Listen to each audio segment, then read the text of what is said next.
오늘 말씀 보겠습니다. 말씀은 요한복음 2장 12절부터 22절까지 말씀입니다. 제목은 진정한 성전은 어디인가 라는 제목입니다. 12절부터 22절까지 우리 같이 읽어보겠습니다. 시작. 그 후에 예수께서 그 어머니와 형제들과 제자들과 함께 가버나움으로 내려가셨으나 거기에 여러 날 계시지는 아니하시니라. 유대인의 유월절이 가까운지라 예수께서 예루살렘으로 올라가셨더니 성전 안에서 소와 양과 비둘기 파는 사람들과 돈 바꾸는 사람들이 앉아있는 것을 보시고 노끈으로 채찍을 만드사 양이나 소를 다 성전에서 내쫓으시고 돈 바꾸는 사람들의 돈을 쏟으시며 상을 엎으시고 비둘기 파는 사람들에게 이르시되 이것을 여기서 가져가라. 내 아버지의 집으로 장사하는 집을 만들지 말라 하시니 제자들이 성경 말씀에 주의 전을 사모하는 열심히 나를 삼키리라 한 것을 기억하더라. 이에 유대인들이 대답하여 예수께 말하기를 내가 이런 일을 행하니 무슨 표적을 우리에게 보이겠느냐. 예수께서 대답하여 이르시되 너희가 이 성전을 헐라 내가 사흘 동안에 일으키리라. 유대인들이 이르되 이 성전은 46년 동안에 지었거늘 내가 3일 동안에 일으키겠느냐 하더라. 그러나 예수는 성전된 자기 육체를 가리켜 말씀하신 것이라. 죽은 자 가운데서 살아나신 후에야 제자들이 이 말씀하신 것을 기억하고 성경과 예수께서 하신 말씀을 믿었더라. 아멘. 오늘 말씀 제목이 다시 한번 읽어볼까요? 말씀 제목 시작. 진정한 성전은 어디인가? 진정한 성전은 어디인가입니다. 오늘 요한복음 말씀 먼저 말씀 본문 들어가기 전에 이 요한복음의 이 두 번째 나온 사건, 성전 통상적으로 성전 정화 사건이라고 신학적으로 많이 얘기를 하죠. 이 성전 정화 사건이 뭐가 다른 사복음서에 또 이 동일한 말씀이 나오는데 어떻게 다른가, 또 왜 이 두 번째로 이 말씀이 좀 특별한가, 가나안 혼인잔치와 두 번째 말씀이 이렇게 어떻게 다른가에 대해서 좀 먼저 설명을 하고 그래야지 나머지가 좀 설명이 될 것 같습니다. 말씀 한번 읽어볼까요? 지금 두 가지, 지금 14절부터 16절까지 우리 말씀을 읽었고, 동일한 말씀이 마태복음 21장 12절 13절 동일하게 또 나온 말씀이 있습니다. 한번 읽어보십시오.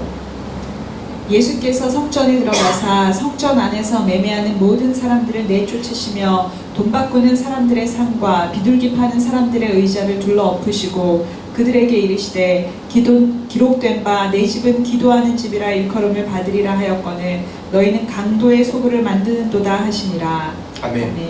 여기서 지금 요한복음의 특징적인 그 구조가 있습니다. 왜 우리가 처음 이제 예수 믿는 분들이나 그런 분들에게 성경을 읽으면 어디부터 읽을까요? 라고 얘기를 할 때 대부분 뭐라고 얘기하냐면 요한복음부터 읽으라고 이렇게 격려를 해줘요. 요한복음부터 읽으십시오 라고 얘기합니다. 왜 그런지 오늘 이유가 또 분명하게 나와요. 지금 보면 이제 마태, 마가, 누가복음에 나오는 게 예수님의 사건들은 대부분 이제 시간 순으로 많이 배열이 되어 있어요. 시간 순으로. 그래서 어떻게 보면 이제 여기서 보는 입장에 따라서 이 기록이 좀 약간 다르니까 좀 다른 부분도 있는데 이것을 요즘에는 이 사건을 같은 사건이라고 신학자들이 봅니다. 근데 그 21장 마태복음 21장 보면 거의 끝쪽에 나오잖아요. 예루살렘 입성하고 또 예수님께서 돌아가시기 전에 이 성전 정화 사건을 합니다.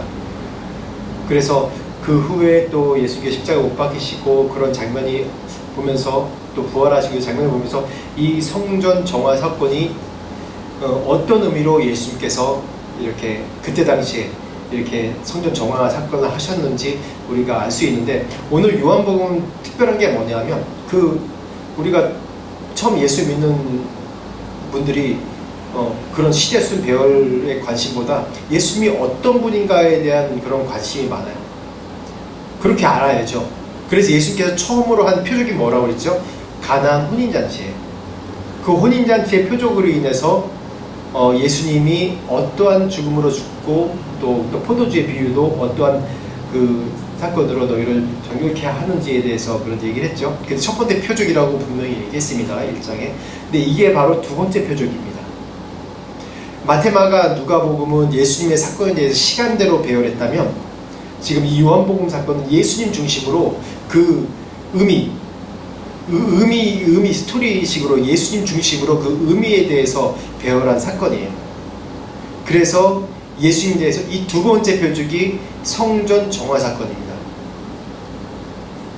그래서 왜 이렇게 이 두 번째 요한복음 2장 말씀에 있는 성전 정화 사건이 이 가나안의 그 물이 포도주 변화의 사건 그 다음으로 나왔는지에 대해서 우리 말씀을 나누면서 우리가 다시 한번 좀 묵상해 보도록 하겠습니다. 오늘 본문으로 들어가서 12절 13절 말씀을 읽어볼까요? 시작.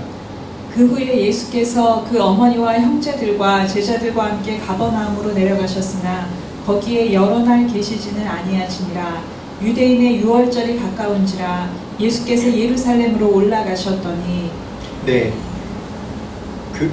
유대인의 유월절이 가까운지라. 유월절에 대해서 다시 한번 좀 설명하겠습니다. 유월절이 어떤 날입니까? 유월절 그러면 그 유대인 최대의 명절입니다. 우리로 얘기하면 광복절 그런 정도의 의미보다 훨씬 더 큰 의미죠. 전부 그 이스라엘 나라가 탄생한 전부라고 얘기할 정도로 모든 명절이나 그런 계절이 다 이 유대인의 명절이 다 유월절을 중심으로 다 맞춰질 정도로 그렇게 굉장히 중요한 날입니다. 왜 그러냐면 그 전에 그 아브라함으로부터 시작해서 하나의 가족 공동체인 부족밖에 안 된 족속이 하나님의 인도하심으로 이집트에서 이제 430년 동안 지내면서 거대한 민족을 이뤘어요. 그리고 그 민족을 그곳에서 한 120여 년 동안 이제 노예 생활 같이 그렇게 했을 때부터 시작해서 그들의 부르짖음을 들으시고 그들을 구원해내시는데 그게 바로 출애굽한 사건이에요. 출애굽한 사건이 마지막으로 있는 사건이 뭡니까? 패스오버. 그러니까 그 문을 넘어갔다는 건데 그 문을 넘어갔다는 사건이 뭐냐면 이집트의 모든 장자를 그 전에 바로가 모세를 통해서 하나님께서 모세를 통해서 10가지 재앙을 보여주시면서 하나님의 살아계심을 보여주시고 하나님의 능력을 보여주시고 그 모든 재앙들이 이집트가 섬기는 그런 주요한 신들을 다 겨냥해서 그 신은 아무것도 아니라는 것을 하나님이 승리자라는 것, 전능자라는 것을 그 사인으로 보여주시거든요. 그럼에도 불구하고 굴복하지 않은 그 이집트의 왕 바로를 이제 굴복시키기 위해서 마지막으로 장자, 그 이집트에 있는 모든 살아있는 것의 장자를 죽입니다. 근데 그때 패스오버 그 가정을 넘어갈 수 있는 게 뭐냐면 문지방에 문설주에다가 어린 양의 피를 바르는 거예요. 어린 양의 피, 바로 예수 그리스도를 지금 상징하는 것이죠. 그 패스오버, 그것을 넘어간 사건.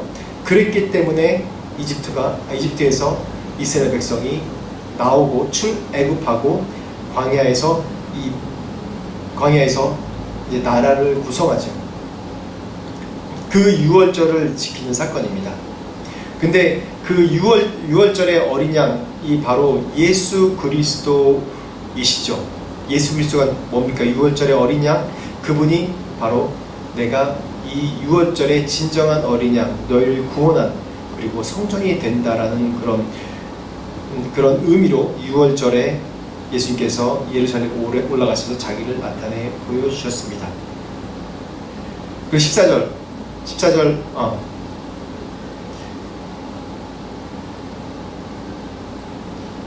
15절, 16절 우리가 말씀 아까 읽었죠. 읽었듯이 그런데 그 성전 안에서 소와 양과 비둘기 파는 사람들이 이 돈을 바꾸고 또 장사하고 그런 장면들이 나옵니다. 근데 그때 당시에 그때 당시 예루살렘 성전 안에 그런 이제 장사하는 장사치들이 많았습니다. 이 말씀 보면 알 수 있었죠. 예루살렘 성전이 출애굽한 후 480년이 지난 다음에 한 BC 10세기 정도에 솔로몬 왕에 의해서 건축이 됐습니다. 그래서 그 건축된 그 성전이 다시 한번 수룹바벨의 그로 인해서 그 무너진 성전이 다시 재건축되죠. 그 다음에 세 번째 성전이 헤롯 시대, 지금 예수님 당시 시대입니다. 그때 시대에 그 당시에 헤롯 성전이 지어지게 됩니다. 근데 왜 이렇게 성전에서 장사를 시작했냐면 그 헤롯 성전 시대에 그 바깥쪽에 이방의 뜰이라는 곳이 만들어졌어요. 이방의 뜰이라는 곳이 만들어졌습니다. 근데 그 이방인들을 위한 배려입니다. 그곳에서 이방인들도 하나님 앞에 나오고 또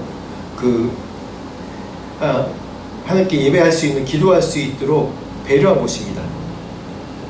근데 그 성소나 지성소 안으로는 들어갈 수 없죠. 그런데 이곳을 이제 유대인들이 이곳에서 재물들을 이제 판매를 해요. 또 첫 번째는 재물을 판매하고 또 두 번째로는 환전하는 사람들이 있었어요. 원래 이제 그 하나님께 재물을 드릴 때 그 양을 이제 키워가지고 자기의 있는 곳에서 정결하게 이제 끌고 와서 그 제사장한테 흠이 있나 없나 확인을 하고 그 정결 예식을 드립니다. 그런데 그때 당시에 뭐 이방의 뜰까지 있고 그렇게 배려한 거 보면 외국에 있는 이제 그때 디아스포라 유대인들이나 또 하나님께 예배드리는 아주 멀리서 온 사람들이 많습니다. 그때 당시 이제 이곳 인구가 뭐 한 10만 정도라면 한 바깥에 있는 인구 한 50만 정도가 한꺼번에 이곳에 다 몰리는 거예요. 그러다 보니까 여기에 대해서 이제 예배 정결 예식에 대해서 그 배려해주는 차원에서 이 안에서 이 양이나 그런 판매를 합니다. 판매하는데 여기서 또 문제가 되는 게 판매를 하는데 이것이 이제 유대인 그 제사장들과 결탁이 된 거예요. 그래서 검시관들이 계속 검시하면서 이거 자기 집에서 끌고 왔는데 이거 아니다 자꾸 바꾸시켜요. 근데 그게 다 제사장들이랑 결탁돼가지고 그거를 그 안에서 살 수 있도록 그 이방의 뜰 안에 있는 장사하는 재물 장사하는 사람들이 살 수 있도록 그렇게 유도를 하는 거거든요. 그래서 결국은 그 제사장들의 그 포켓으로 다 들어가는 거였어요. 그렇게 타락하는 곳이었어요. 또 환전은 또 어떻게 환전이 이루어졌냐면 그곳에 이제 성전세를 내야 되는데 들어오면서 성전세를 내야 되는데 그 성전세 세금을 낼 때 보면 그때 당시에 화폐가 로마 화폐인데 그 화폐에 뭐가 기록되어 있냐면 가이사는 신이다라는 그런 화폐에 새겨져 있는 거예요. 그래서 그 화폐를 가져오면 가이사를 섬기는 것이 되기 때문에 그걸 거부하는 겁니다.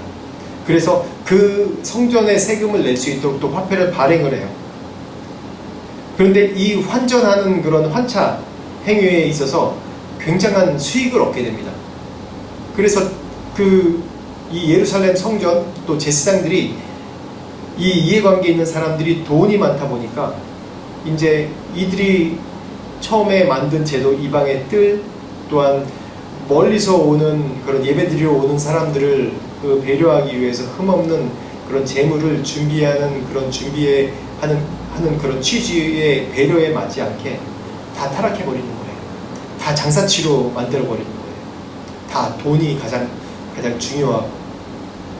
그래서 예수님께서 마태복음에 우리 아까 읽었던 것처럼 마태복음에 보면 네가 내 집 만민이 기도하는 집인데 너희가 이런 집을 어떻게 만들었느냐라고 그렇게 얘기하는 거예요.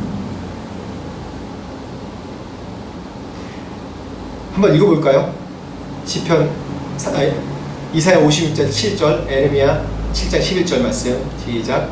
내가 곧 그들을 나의 성산으로 인도하여 기도하는 내 집에서 그들을 기쁘게 할 것이며 그들의 번제와 희생을 나의 제단에서 기꺼이 받게 되리니 이는 내 집은 만민이 기도하는 집이라 일컬음이 될 것임이라. 내 이름으로 일컬음을 받는 이 집이 너희 눈에는 도둑의 소굴로 보이느냐? 보라, 나 곧 내가 그것을 보았노라. 여호와의 말씀이니라. 네, 당시에 이 사람들이 얼마나 그 하나님의 집에서 성전에서 이렇게 타락했는지, 자신의 배만 물리려고 하고 또 만민이 기도한 집을 이제 도둑의 소굴로 만드는지 이미 이사야 선지자, 예레미야 선지자가 예언을 했습니다. 보면 왜 그런 일이 일어나냐면, 사람들이 이 배려에 익숙해지면 보면 그 배려가 아니고 이 배려를 이용해서 오히려 타락하고 배려가 오히려 독이 되는 경우가 굉장히 많아요. 하나님은 이 성전에서 예배 드리는 것, 처음 이제 광야에서 이 예배 드리는 그런 일들에 대해서, 제사 드리는 것들에 대해서 철저하게 지켰어요.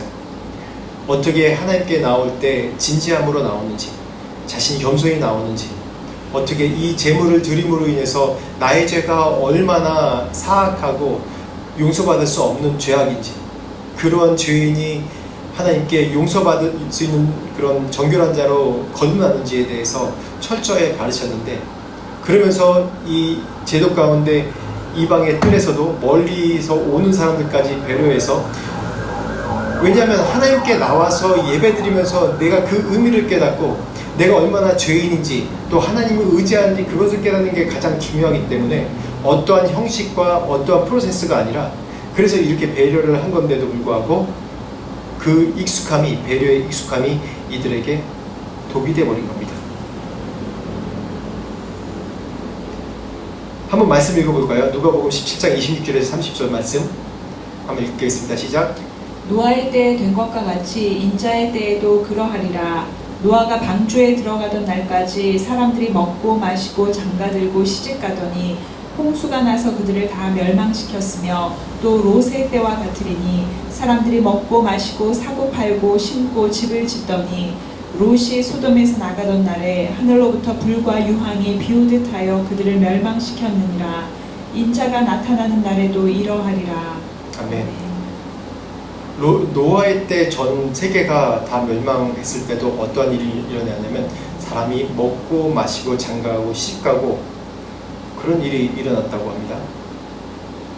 롯의 때도 그랬죠. 롯의 때도 사람들이 먹고 마시고 사고 팔고 심고 집을 짓더니라고 얘기합니다. 하나님께서 배려해 주신 그런 평안함과 풍부함 가운데, 그 평안함과 풍부함이 하나님께로부터 온 은혜인 줄 모르고, 하나님께로부터 온 배려인 줄 모르고 자기 자신이 옳은 대로 살아가는 것이에요. 자기 자신, 그 천주교에서 보면 천주교의 그 형식이, 그 제사의식이 굉장히 중요하게, 제의식이 중요하게 여기는데, 이것이 중요하지 않다는 거 아닙니다. 정말 중요해요. 중요한데 이 천주교 사제들을 보면 이 제사의식에 대해서 그것을 더 중점적으로 여기는 겁니다. 그러다 보니까 중세 때 그런 여러 가지 타락하는 형상들이 일어납니다. 하나님께 나오는 그 진정한 마음의 예배가 아니라 어떠한 프로세스, 어떠한 형식을 지키는 것, 그런 것이 점점 더 중요하게 여겨지게 되는 것이죠. 이런 하나님께 드리는 예물들이, 구약에 드렸던 제물들이 그냥 제물로만 드려지는 그것으로 내가 내 죄의 모든 것이 해결됐다고 생각하는 순간에 이미 타락이 시작되는 것이었죠. 그렇기 때문에 이런 제물들이랑 모든 것을 돈으로 주고 사고 팔고 하는 것으로 다 바뀌어버리는 거예요. 그렇듯이 예물에 집중하다 보면, 예물을 어떤 것을 드리냐 그거에 집중하다 보면 정말 그 기본에 하나님께서 그 제의식을 시작했던 그런 의미를 다 잃게 됩니다. 우리도 현실 가운데 그러지 않습니까? 예배 중요하죠. 예배 시간에 뭐 찬양대, 저 옛날에 신앙생활할 때 찬양대, 또 교회에서, 한국 교회에서 이제 많이 하는 것 중에 하나가 뭐죠? 처음에 예배 시작할 때 종을 땡, 옛날에 땡땡땡 울렸습니다. 그거 뭐 한 번 눌러야 된다는 사람이 있고, 두 번 눌러야 된다는 사람이 있고, 또 세 번 눌러야 된다는 그런 것도 있어요.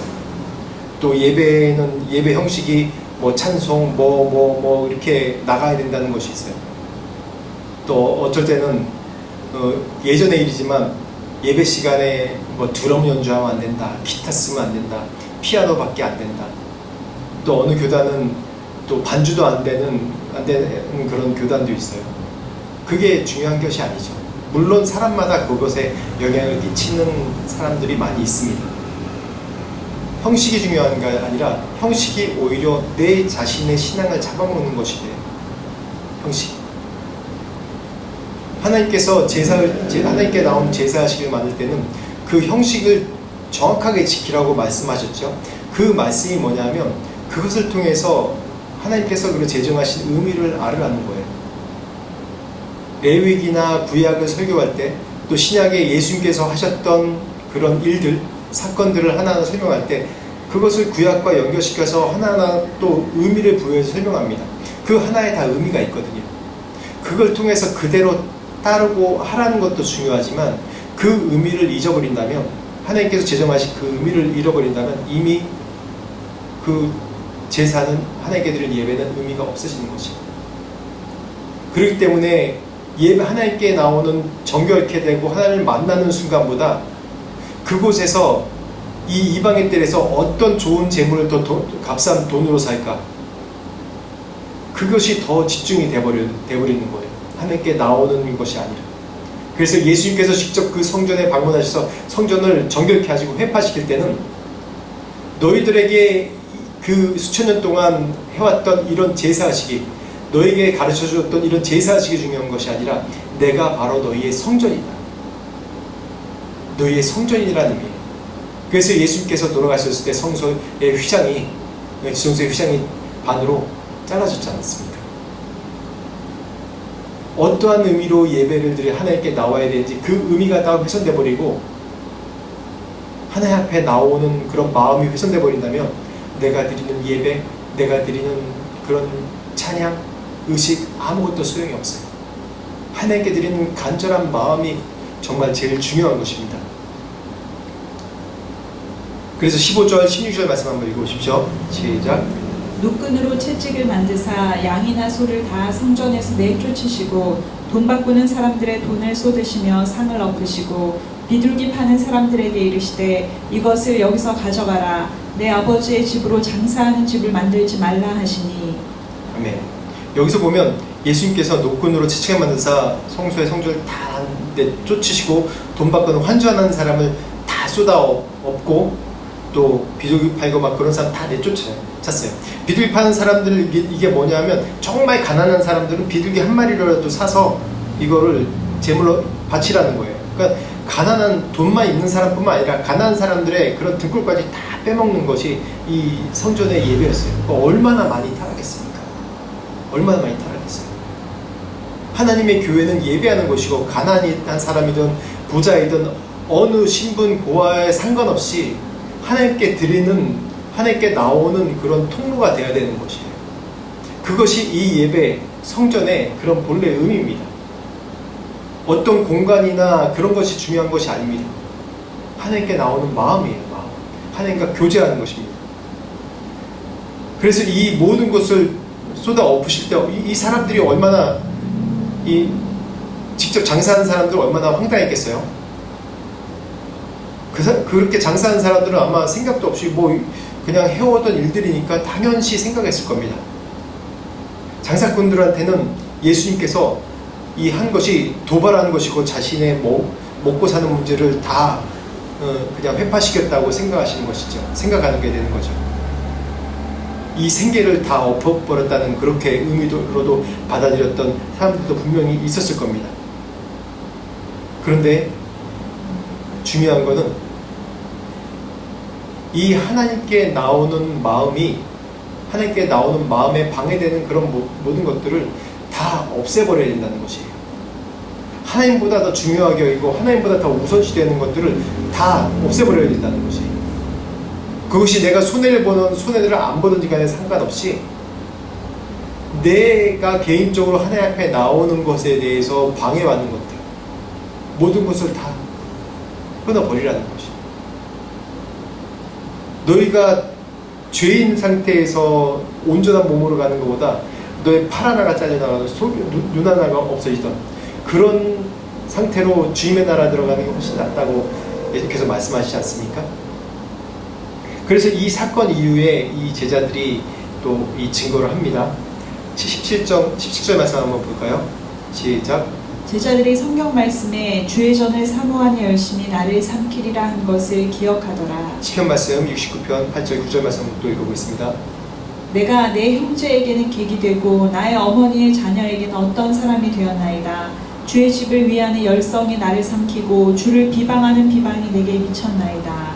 제자들이 예수님께서 지금 당장은 예수님께서 하신 행동이 어떠한 행동인지 이해를 못했어요. 아마 제자들도 당황했겠죠. 예수님은 분명히 계획을 갖고 왔어요. 그냥 순간 분노를 일으킨 것이 아니라 자기 끈으로 노끈으로 채찍을 만들어서 치면서 다 엎으신 거예요. 일부러 하신 거예요. 일부러 하신 사건이에요. 계획적인 사건이란 말이에요. 근데 제자들은 당황했죠. 그렇게 한 것이 어떠한 의미인지 몰라요. 나중에 이것을 기록하면서 예수님께서 왜 어떻게 이러한 사건을 했는지 이 시편 말씀을 통해서 기억하는 것입니다. 그래서 이 말씀을 통해서 예수님이 얼마나 성전 사모하는 열심이 많으셨는지에 대해서 이해하게 된 거죠. 근데 분명히 이러한 사건이 있으면 어떠한 일이 일어나리라는 것을 예수님께서 알아요. 왜 여기서 예수님께서 주의 전을 사모한 열심이 나를 삼키리라 라고 그렇게 제자들이 기억하는 것일까요? 이러한 일들을 다 하는 어떤 사람에는 자신의 생계에 위협이 된 사람이 있겠고, 이게 가장 머리에 있는 사람들은 자신의 기득권을 위협한다는 그런 것이 될 수 있어요. 그래서 어떠한 일을 했겠습니까? 어떠한 일이 있을까요? 실제로 예수님을 죽이기로 모의하죠. 예수님이 죽어야 될 이유가 100가지는 차고 넘치는 거예요. 이들한테는 정확하게 오피셜적으로 예수님을 죽일 이유는 아무것도 찾을 수 없지만 이들의 심정에는 예수님을 죽일 이유가 이 100가지도 차고 넘치는 겁니다. 얼마나 분하겠어요, 이 사람들이. 그렇듯이 예수님께서 자신이 불이익을 당하고 자신이 삼켜질 것을 알면서도 불구하고 어떻게 해요? 내가 하나님의 전에 대한 열심으로 사모하는 마음으로 내가 나를 삼킬 줄 아는데도 이렇게 한다는 그런 말씀이에요. 인도에 제가 있을 때 남인도에 있을 때도 그렇고 인도 전체가 그렇습니다. 인도는 힌두교의 영향권이기 때문에 한 85%가 힌두 교인이라고 얘기를 해요. 근데 정부에서든 단체에서 주는 혜택들이 여러 가지가 있는데 기독교인이 되면 자신의 벌써 아이디 카드에서부터 어떻게 표시되냐면 기독교인이라고 써있어요. 크리스찬이라고 써있어요. 그리고 자기 카스트가 나와있고, 그렇기 때문에 이 기독교인이 되면 정말로 주는 혜택들이 정말 많이 줄어드는 경우를 볼 수 있습니다. 제가 선교 초기 남인도에 있을 때 저희 이제 센터에서 일하는 아주머니가 두 분이 있었는데 그 한 분이 두 분 다 예수 그리스도를 믿는 크리스찬들이에요. 근데 자기가 크리스찬이기 때문에 그때 뭐 집을 이제 다시 지어주는 그런 프로젝트가 있었는데 그런 혜택을 못 받는 거예요. 크리스찬이기 때문에.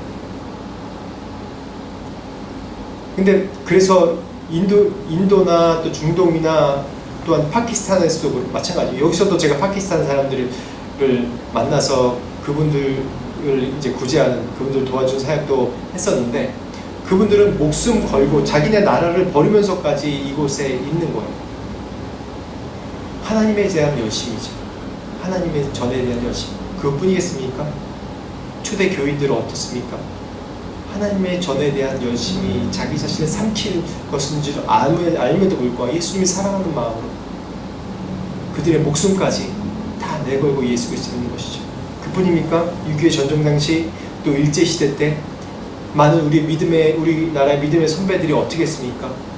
일제의 그런 그런 신사를 참배하는 곳에 굴복 안 하고, 또한 공산당에게 굴복 안 하고, 자신의 목숨까지 그런 잃을 것을 알면서도 자신의 신앙을 지킨 것이죠. 이런 것이랑 같은 얘기예요. 주의 저는 사모하는 여심이 나를 삼키리라. 우리도 이런 신앙으로 살고 있나요? 지금은 뭐 많이 그런 것 같지 않아요. 그런데 지금 왜냐하면 우리가 예수 믿는 것이 자유로운 나라에 살고 있기 때문에 이렇게까지 내가 대가지구로 할 것이, 크게 대가지구로 할 것이 없다고 생각합니다. 그렇지만 여러분들 보면 여러분 일상생활 속에 예수 그리스도의 믿음으로 내가 대가지구를 해야 될 것이 있어요. 내가 진정한 신앙과 믿음을 지키는 그 열심 때문에 하나님의 성전에 대한, 하나님의 전에 대한 이 예배 교회가 아니라 하나님의 몸된 성전, 내가 예수님께서 몸된 성전이신 내 몸도 하나님의 성전입니다. 거룩하게 해야죠. 정결케 해야죠. 이것을 지키기 위해서 내가 대가를 지불해야 될 것들이 늘상 우리 생활 가운데 있습니다. 정말 그렇게 살고 있나요? 저희들이? 18절에 보면, 18절 한번 보겠습니다. 유대인들이 뭐라고 대답한지 보시죠. 한번 읽어보겠습니다. 시작. 이에 유대인들이 대답하여 예수께 말하기를 내가 이런 일을 행하니 무슨 표적을 우리에게 보이겠느냐. 유대인들이 곧장 이렇게 대답을 하죠. 예수님께서 막 들러엎으시고 다 내쫓고, 왜냐면 자신의 기득권에 위협이 되니까.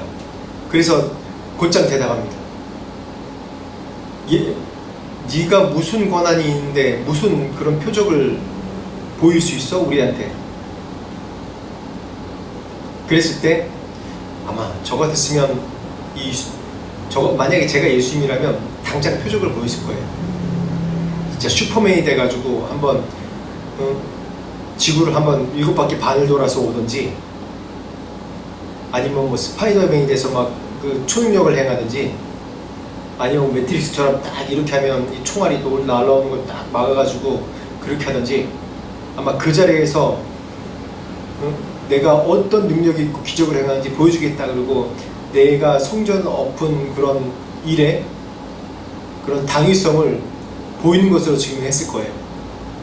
근데 예수님은 그렇게 하지 않으셨죠. 왜냐? 그렇게 해봤자 필요 없다는 걸 예수님께서 누구보다도 잘 아셨어요. 우리가 만들어진 기계라면, 하나님이 만들어진 기계라면 우리가 마음대로 할 수 있어요. 예수님께서 말하면 그냥 그대로 아무 생각 없이 따를 수 있는 존재예요. 근데 우리를 만드신 건 하나님의 형상으로 만드셨고, 하나님과 소통하고 하나님의 자녀, 하나님과 교제하게 만드셨고, 우리에게 자유의지를 주셨어요. 그렇기 때문에 우리가 정말 큰 죄악의 실수를 범해서 우리가 죄악을 따르게 된 것이죠. 근데 이 세상에 돌아가는 논리가 우리가 눈에 보이고 힘으로 지배하는 것 같지만은 아닙니다. 결국 힘으로 지배하고 힘으로 모든 걸 하는 건 다 실패하고 망하게 되어 있어요. 예수님께서는 비폭력을 선택하셨어요. 너희에게 너희들이 원하는 그 능력을 보여주기를 원치 않으셨어요. 지금 예수님의 그런 모델을 따라한 그런 근래에 또 비폭력 선두주자가 2명 있지 않습니까? 인도에는 간디가 있고, 또 미국에는 마틴 루터 킹이 있죠. 마틴 루터 킹 같은 경우에 보면 그때 당시 흑인들 차별하는데 어떤 사람들은 폭력으로 맞선 사람이 있는데, 마틴 루터 킹 폭력으로 이런 모든 것을 해결할 수 없다는 것을 본인이 알았습니다. 목사님이죠. 그래서 비폭력으로 저항하는 것에 대해서 선포했어요. 그래서 결국은 이제 그 흑인의 평등, 그 미국 사회 평등의 그런 시발점이 되는 중요한 일을 했죠. 그래서 예수님께서 여기에 대해 어떻게 대항하신지 한번 볼게요. 19절부터 22절 마지막 절까지 한번 읽어보십시오. 시작. 예수께서 대답하여 이르시되 너희가 이 성전을 헐라 내가 사흘 동안에 일으키리라. 유대인들이 이르되 이 성전은 46년 동안에 지었거늘 내가 3일 동안에 일으키겠느냐 하더라. 그러나 예수는 성전된 자기 육체를 가리켜 말씀하신 것이라. 죽은 자 가운데서 살아나신 후에야 제자들이 이 말씀하신 것을 기억하고 성경과 예수께서 하신 말씀을 믿었더라. 예, 예수님께서 여기에서 반응한 것이 비폭력이죠. 이 성전에 대해서 비유하시면서 예수님께서 말씀하셨어요. 근데 사람들은 이 성전에 대해서 뭐라고 얘기하냐면 42년 동안 지었고 내가 3일 동안에 이걸 일으키겠느냐라고 얘기해요. 눈에 보이는 성전, 지금 이 성전이 제가 처음에 말씀드릴 때 1차, 2차, 3차 성전에 대해서 얘기했죠. 1차, 2차 성전은 이 솔로몬 성전이 크기가 뭐 미식축구 경기장만 하다고 이렇게 얘기를 합니다. 근데 이 솔로몬 성전의 한 3배 정도 큰, 3배 가까이 큰 성전이 이 헤롯 성전이에요. 이 헤롯이 이런 성전을 지은 이유가, 헤롯은 정통 유대인이 아니에요. 에돔 사람이에요. 그런데 이 유대 지역에서 자신의 정당성, 자신의 왕권의 정당성을 자기가 확보하려고 성전 건축을 해, 성전을 이게 크게 아주 화려하게 짓는 거예요. 이 42년 동안 졌다고 했어요. 그래서 많이 환영을 받았겠죠. 왜냐하면 유대인들의 문화가, 이 유대인의 신앙이 성전 중심의 신앙이기 때문에 성전을 이렇게 크게 헤롯이 지은 겁니다. 3차 성전으로. 근데 이것을 어떻게 해요? 성전은 헐라, 내가 사흘 동안 일으키리라 라고 얘기했어요. 근데 이 원어와 성경에 보면 성전은 헐라라고 얘기하는데, 이거는 예수님의 몸된 성전에 대해서 말씀하시는데, 사람들이 몸된 성전이 아니라 건물로 받아들이는 건 뭐냐면 예수님께서 이 말에 숨어있는 것을 모르는 거예요. 성전을 헐라라고 해서 내가 일으키리라 라고 얘기했는데, 이 헬라어 원어에는 일으키리라는 것은 몸을 다시 살리리라는 얘기고, 이 건축적인 용어로 쓸 때는 그렇게 그 단어를 쓰면 안 되는 거예요. 건축적인 단어를 썼으면 내가 이 사흘 만에 다시 한번 건축하리라, 뭐 이런 식으로 단어를 썼어야 되는데, 그렇게 단어를 쓴 게 아니라 다시 사는 것에 대해서 단어를 썼거든요. 근데 예수님은 정확하게 이 성전에 대해서 얘기할 때 자신이 몸된 성전에 대해서 이 유대인들에게 정확하게 얘기하셨는데, 이 사람들은 몸된 성전이 아니라 뭐라고요? 지금 이 헤롯 성전을 가르쳐서 그렇게 얘기를 하는 것입니다. 참된 성전은 예수 그리스도십니다. 그래서 이 두 번째 표적에 대해서 얘기할 때 예수님이 십자가에 돌아가심으로 우리 다시 살아나신 것에 대해서 이 요한복음의 두 번째 표적으로 이 말씀을 증거하고 있는 것입니다. 이 성전이 뭡니까? 성전이 예수 그리스도 성전이죠. 근데 그 성전 대신 예수 그리스도께서 어디에 거하시죠? 지금 이곳에 거하시고 또 우리 안에 거하십니다. 그래서 예수님의 몸된 성전이 바로 우리 안에 계속 거하시기 때문에 우리가 뭐라고요? 우리가 그 몸된 성전이 되는 것입니다. 우리가 자신이 예배한 처소가 되는 것입니다. 구약시대 때는 양을 끌고 와서 이 성전 안에 와서 이 성막 안에 와서 성막 바깥에서 여러 제사의 예식을 거쳐서 예배를 드려야지 내가 죄에서 정결하게 되고 회개받는 그런 시발점이 될 수 있는데, 예수께서 이 모든 것이 이 구약에 있는 모든 제도와 너희들이 지켰던 몇백 일 동안 지켰던 제도가 너희를 정결케 하는 것이 아니라 너희를 오히려 타락시키고 너희가 반복된 죄에서 벗어나지 못하게 만들고, 너희가 이렇게 제사의식 한 번으로 너희가 모든 것이 다 해결됐다고 생각하는 그런 걸로 인해서 계속해서 점점 타락해가는 그런 장면을 보시면서 예수님께서 직접 오셔가지고 몸된 성전, 너에게 주신 율법, 이런 것의 완성이 무엇인지 직접 예수님께서 보여주시는 겁니다. 그래서 이 2장 요한복음 2장 말씀이 너무 중요해요. 너희들이 성전이다. 너희들의 나의 몸된 성전인데, 거룩한 성전인데 왜 너희들의 몸된 성전을 갖고 나를 의지하고 나를 예배하고 너희 사는 모든 것을 나를 의지해서 살아가야 되는데, 왜 세상에 보이는 사고 파는 것과 세상에 보이는 권력과 힘을 의지해서 너희들이 살아가느냐라는 메시지를 정확하게 주시는 거예요. 먼저는 내 자신 개인입니다. 개인. 그래서 예수님께서 성전에 대한 사모하는 열심히 자기를 삼킬 걸 알면서도 불구하고 이 모든 것을 다 회파해 버리신 거예요. 성전이 어디 있습니까? 이제 신약시대 성전은, 예수 그리스도의 이후로부터 성전은 여기 내 자신에게 있는 겁니다. 그렇기 때문에 이제는 예수 그리스도를 모셔서 사는 내 성전인 이 몸에서는 내가 마음대로 할 수 없는 거예요. 그렇게 돼야만 됩니다. 그렇게 돼야 돼요. 이 몸된 성전이 나기 때문에. 내가 잘못된 생각을 할 수 있을까요? 내 성전에서 잘못된 말을 할 수 있을까요? 내 생각이 하나님을, 내가 비즈니스 할 수 있어요. 내가 먹고 살아야죠. 비즈니스 할 수 있어요. 비즈니스 해야 돼요. 돈 벌어야 돼요. 그것이 내 삶의 전체적인 목적이 되면 그것은 벌써 성전의 의미가 잃어버린다는 겁니다. 요즘 한국에 가면 많은 분들이 그래요. 한국과 그 문화가 지금 달라졌기 때문에 한국은 돈 아니면 될 수 없는 세상이 됐다고 얘기를 해요. 제가 며칠 전에 한국에서 이제 강사 목사님 오신 분 만나서 저랑 같은 나이고 목회를 열심히 잘하시는 분인데 뭐라고 말씀하시냐면, 이 한국은 모든 것이 돈으로 다 되는 세상이라고 해요. 심지어 믿는 사람들까지, 심지어는 믿는, 정말 잘 믿는 장로님이나 목사님이나 그런 분들까지 자녀들에게 성공의 그런 당위성이 돈이라고 얘기한다는 거예요. 교회 자체도 얘기할 때 돈이 있어야지 뭘 하지, 돈이 있어야지 내가 이걸 하지, 돈이 있어야지 교회를 역할을 하지, 돈이 있어야지 선교를 하지, 돈이 있어야지 구제를 하지, 남을 도와주지. 모든 것이 돈 한다는 얘기예요. 제가 그 얘기 듣고 정말 충격받았어요. 우리 인간의 행복이 돈이 아닌데, 한국 문화가, 그 문화가 우리 한국 사람이기 때문에 우리에게도, 외국 사는 우리에게도 동일하게 영향을 받습니다. 다. 돈이 없으면 아무것도 안 된다는 그런, 예수님께서 그 장면을 보시고 지금 성전을 정결케 하시고 회파하신 것처럼 돈이 먼저 너희의 행복의 조건이라면 그런 것을 다 무너뜨려 버리라는 그런 메시지입니다.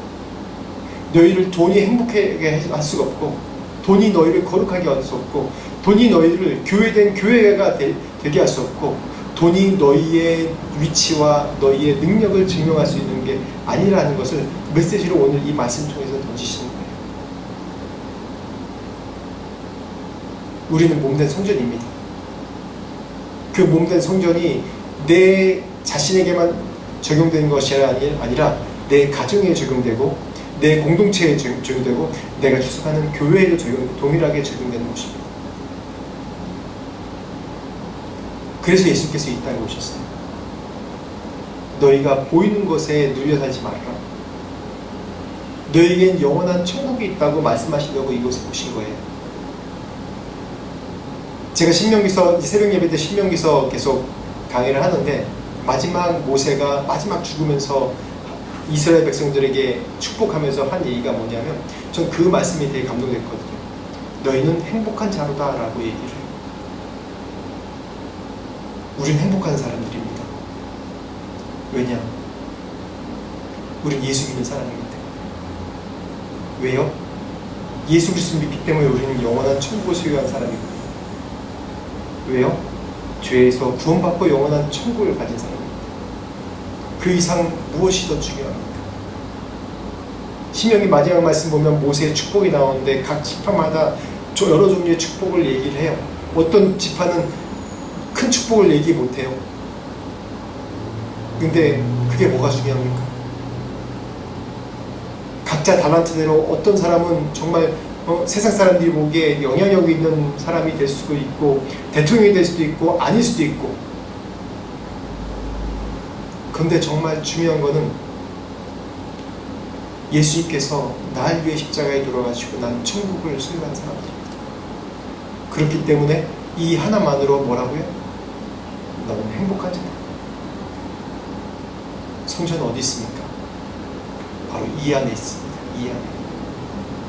그렇기 때문에 세상의 그런 모든 영향을 다 회파해 버리고 정말 참된 믿음으로, 오직 예수 그리스도만이 나의 중심으로, 예수 그리스도만으로 모든 것 만족한다고. 더 이상 아무 만족하는 것이 더 이상 없다. 그 다음엔 불속으로 오는 축복입니다. 그렇게 믿음으로 고백하는 여러분이 되기 축원합니다. 참된 성전은 바로 내 안에서부터 있습니다. 같이 기도하겠습니다. 하나님 아버지 감사합니다. 참된 성전이 바로 내 안에부터 시작함을 예수님께서 몸소 벌써 2000년 전에 성전을 정결케 하시면서 보여주셨습니다.